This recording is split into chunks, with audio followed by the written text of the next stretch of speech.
1452 में पैदा हुए लियोनार्डो दा विंची को दुनिया के बेस्ट पॉलीमैथ में गिना जाता है। आप में से काफी लोग ऐसे भी होंगे जिन्होंने पॉलीमैथ वर्ड ही आज पहली बार सुना होगा। जिनके लिए यह वर्ड नया है उन्हें मैं बता दूं कि पॉलीमैथ उस इंसान को कहा जाता है जिसको बहुत सारे सब्जेक्ट्स का अच्छा नॉलेज होता है। लियोनार्डो दा विंची एक इंजीनियर, एक राइटर, एक musician, painter, architect, political adviser, artist, botanist और सिविल प्लानर के रूप में काम कर चुके थे। उन्होंने हेलीकॉप्टर, बाइसिकल और टैंक जैसे ना जाने कितने ही महान इन्वेंशंस के कॉन्सेप्ट को इन सब चीजों के इन्वेंशन से पहले ही दुनिया के सामने पेश कर दिया था। अब तक तो आपको इस बात का एहसास हो गया होगा कि लियोनार्डो दा विंची वर्ल्ड के जीनियस व्यक्तियों में से एक थे। लेकिन क्या आपको पता है कि जब वो 70 साल के थे तभी उनकी डेथ हो गई थी। तो आखिर उन्होंने महज 70 साल में इतनी सारी अचीवमेंट्स कैसे हासिल की? ये सवाल हर उस इंसान के दिमाग में आता है जो लियोनार्डो के बारे में थोड़ी सी भी जानकारी रखता है। दुनिया के जाने माने राइटर वॉल्टर आइजैक्सन ने लियोनार्डो दा विंची नाम से एक बुक लिखी है जिसमें उन्होंने इस बात पर रोशनी डालने की कोशिश की कि आखिर वो क्या चीजें हैं जो कि लियोनार्डो को सबसे अलग बनाती थी। वो कहते हैं कि लोगों को लगता है कि लियोनार्डो एक अमीर फैमिली से रहे होंगे जिसकी वजह से उनको अपनी लाइफ में इतना अचीव करने में हेल्प मिली होगी, लेकिन लोगों की ये धारणा बिल्कुल गलत है क्योंकि लियोनार्डो एक गरीब परिवार से थे और तो और उनका परिवार इतना गरीब था कि लियोनार्डो की स्कूल की फीस पे करने के लिए उनके पास पैसे नहीं थे और शायद यही वजह थी कि जिसकी वजह से लियोनार्डो की क्यूरियोसिटी बढ़ती गई। लियोनार्डो की कोशिश रहती थी कि उनके सामने जो भी चीजें हो रही हैं वो उसके बारे में पूरी जानकारी रखें और इसलिए वो तरह तरह के सवाल अपने माइंड में क्रिएट करते थे और उनके जवाब ढूंढते थे। बाद में उन्होंने एक सब्जेक्ट के नॉलेज को किसी और सब्जेक्ट के साथ कंबाइन करके कई रिवॉल्यूशनरी चीजों को दुनिया के सामने पेश किया और शायद उनका चीजों को देखने का और उनको एनालाइज करने का तरीका ही उनको दुनिया का सबसे जीनियस इंसान बनाता है।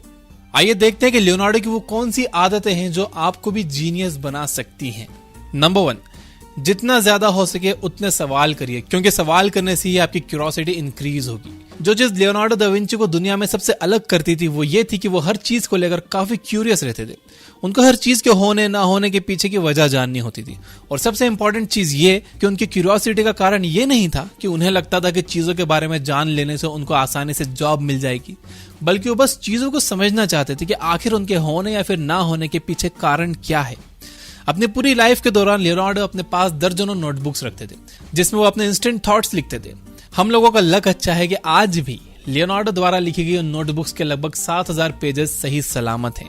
उनके लिखे हुए थॉट्स को पढ़कर यह आसानी से समझा जा सकता है कि लियोनार्डो हर उस चीज में इंटरेस्ट रखते थे जो उनके सामने घट रही होती थी। जैसे कि आखिर आसमान नीला क्यों, आखिर क्यों मछलियां पानी में ज्यादा स्पीड से स्विम करती हैं जबकि बर्ड्स उनके कंपैरिजन में कम स्पीड से उड़ते हैं, आखिर क्यों जब बिजली कड़कती है तो हमें दिखाई पहले देती है उसकी आवाज बाद में सुनाई देती है, आखिर कैसे पक्षी खुद को इतनी देर तक हवा में रख लेते हैं। ऐसे सवाल हम लोगों के भी दिमाग में आते हैं, लेकिन तब जब हम छोटे होते हैं। जैसे जैसे हम बड़े होते जाते हैं हम उन सभी चीजों से अपना ध्यान हटा देते हैं जो कि हमारे आंखों के सामने रोज होती हैं। लेकिन लियोनार्डो के साथ ऐसा नहीं था। वो जब तक किसी चीज के बारे में पूरी नॉलेज हासिल नहीं कर लेते थे तब तक उसके बारे में सोचना बंद नहीं करते थे और उनके इसी माइंडसेट की वजह से वो दुनिया से अलग थे।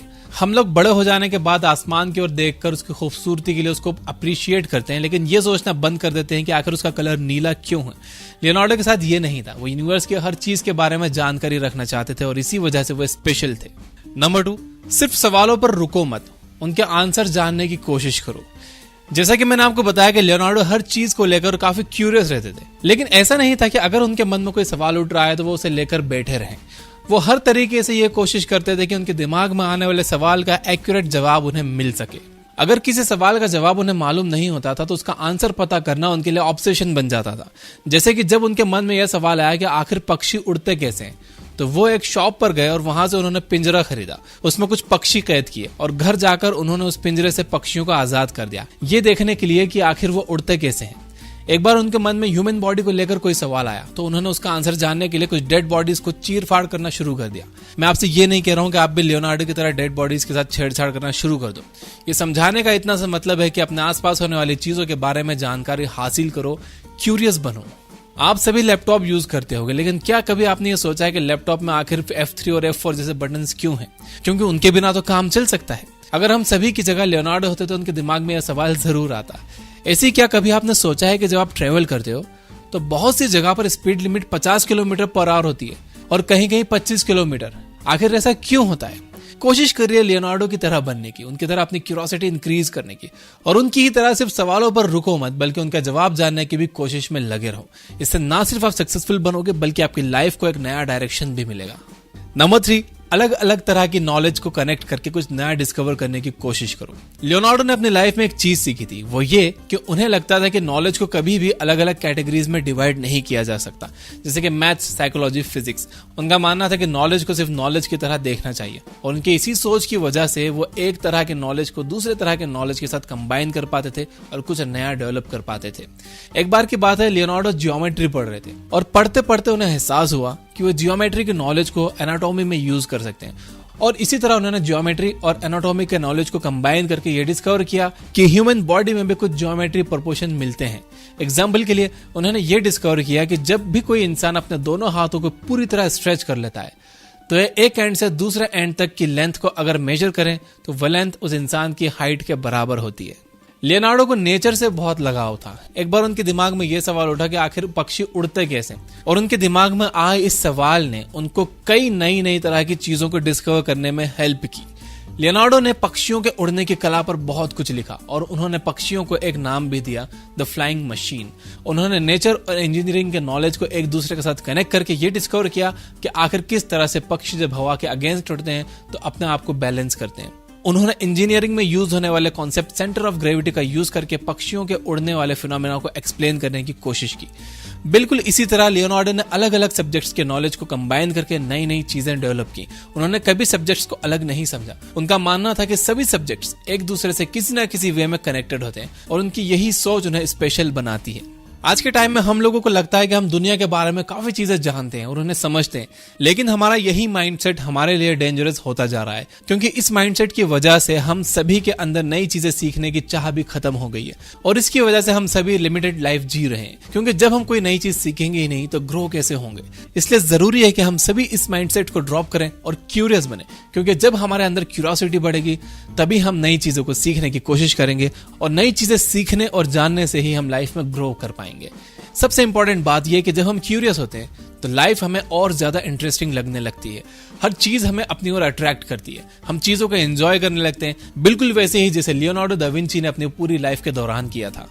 और सिर्फ इतना ही नहीं, क्यूरियोसिटी आपकी रिलेशनशिप भी बेहतर बना सकती है। क्यूरियोसिटी आपके डर को भी भगा सकती है, और कई जगहें ऐसी भी होती हैं, कई मौके ऐसे भी होते हैं जहां आपको क्यूरियस नहीं होना चाहिए।